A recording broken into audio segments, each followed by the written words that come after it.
आपने मुझे मांग संख्या 16 पे बोलने का मौका दिया, आपका बहुत बहुत धन्यवाद। थाने में जाएं तो बड़ा बड़ा बोर्ड लगा दिखता है कि अपराधियों में भय और आम जन में विश्वास, लेकिन जब एक बलात्कार की पीड़ित महिला थाने में न्याय मांगने जाए और रात को वहीं का थानेदार उसके साथ बलात्कार करे तो फिर आम आदमी को न्याय कैसे मिलेगा, आम आदमी में विश्वास भी कैसे जगेगा। यही इस राज्य में हो रहा है। आए चाहे अलवर का कांड हो, चाहे थानागाजी का कांड हो, महिला उत्पीड़न में राजस्थान भारत में सबसे टॉप पे है।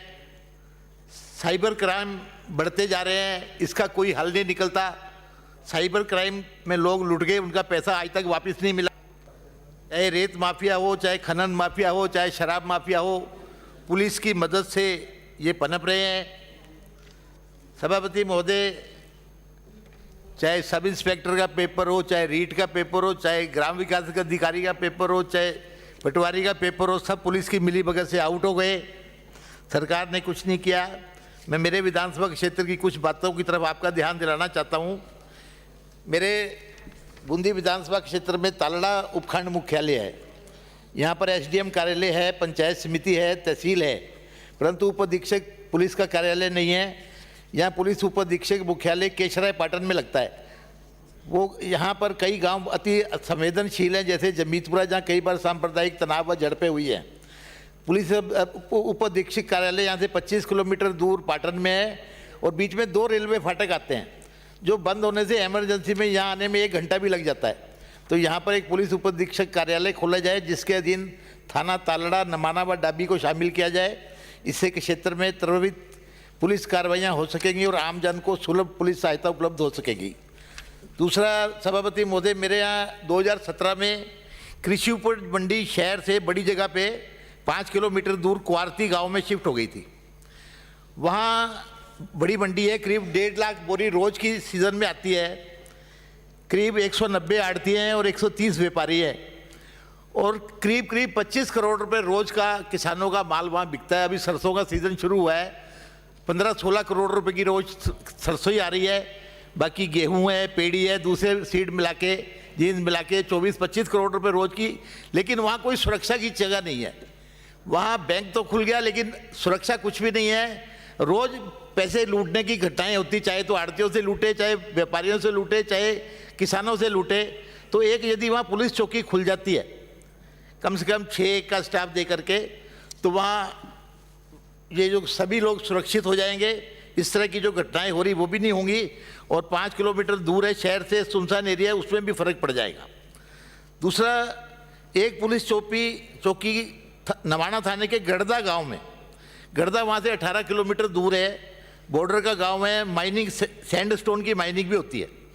और सबसे बड़ी बात है कि बरसात के दिनों में और वैसे भी वहाँ बाहर के जिलों से भेड़ें आती हैं बहुत बड़ी मात्रा में। जिससे लोगों में टेंशन रहती है। वहाँ बरसात में अस्थायी चौकी भी लगाई जाती है। यदि परमानेंट एक चौकी वहाँ लग जाए तो इससे काफ़ी राहत मिलेगी लोगों को। एक दाबी थाने में एक डोरा गांव है, यदि वहाँ भी एक पुलिस चौकी लग जाए तो डोरा, खड़ीपुर वगैरह पूरे एरिया में राहत मिलेगी। अभी इस बजट सत्र जी ने एक रायथल गाँव में पुलिस थाना खोलने की घोषणा की है। अब रायथल से पता नहीं क्या मुख्यमंत्री जी को लगा हुआ है। पिछली बार यहाँ उप तहसील खोली थी, वो भी गलत निर्णय था। जितनी पंचायतें उस तहसील में लगी सब परेशान है। अब वहाँ थाना, यदि उस एरिया में थाना खोलना है तो खटकड़ में खोला जाए। रायथल की आबादी तो 1500 है और खटकड़ की 5500 है। और खटकड़ एक सेंटर का एरिया है, कम से कम 50 गाँव में सेंटर प्लेस है। यदि वहाँ थाना खुलेगा तो ज़्यादा रिलीफ मिलेगा, रायथल से कुछ रिलीफ नहीं मिलेगा। दूसरा मेरा ये निवेदन था कि एक नवाना थाना है, 2010 में बना और 10 में ही उसके लिए ज़मीन भी अलाट हो गई, लेकिन आज तक वो थाना एक प्राइमरी स्कूल की बिल्डिंग में चल रहा है। और जो वहाँ का थानेदार से लेकर स्टाफ सब अलग अलग पूरे गांव में अलग अलग जगह किराए का मकान लेके रह रहे हैं। अब सीनियर सेकेंडरी स्कूल में जगह की कमी आ रही है तो प्राइमरी स्कूल खाली कराना चाहते हैं, लेकिन वहाँ थाना बना हुआ है। और जब थानेदार से लेकर सिपाही तक इधर उधर रह रहे हैं और एक थाने की बिल्डिंग बन जाए तो सब लोग एक जगह हो जाएंगे। अभी अचानक कोई नाकेबंदी लगानी होती है या कोई रेड के पे जाना होता है तो सबको इकट्ठा करने में ही कम से कम 1 घंटा लग जाता है। तो मेरी सरकार से मांग है कि एक थाने का बजट देके नमाना थाने में बिल्डिंग बनाई जाए।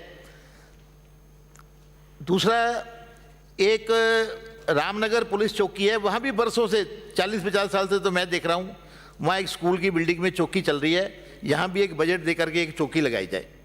सीसीटीवी कैमरों की बात माननीय मुख्यमंत्री जी ने बजट में की है, लेकिन हमने विधायक कोष से भी बहुत सीसीटीवी के दिए, शहर में भी और गांव में, लेकिन अभी भी अपर्याप्त है।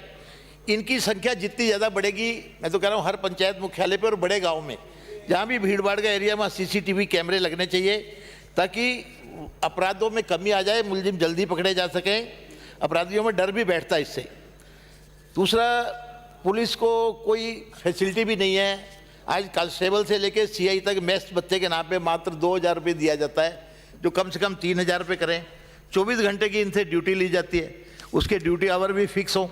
इन पे थोड़ा सा कोई ये तो है नहीं कि भाई सारे पुलिस वाले तो बहुत अच्छे लोग भी हैं जो अपने काम के प्रति बहुत सजग है और खूब काम भी करते हैं। मेरे शहर में ट्रैफिक व्यवस्था की पूरा जिला हेडक्वार्टर है, एक रेड लाइट लगी हुई है सिर्फ। तो मेरा आपके माध्यम से ये निवेदन है कि कम से कम 4-5 जगह चिन्हित करके, जहाँ ज़्यादा भीड़ रहती है, जहाँ ज़्यादा एक्सीडेंट होते हैं, वहाँ रेड लाइटें लगाई जाएँ, ताकि एक्सीडेंट नहीं हो, ट्रैफिक जो है वो सुलभ तरीके से चले। आपने मुझे बोलने का समय दिया, आपका बहुत बहुत धन्यवाद। जय। Thank you.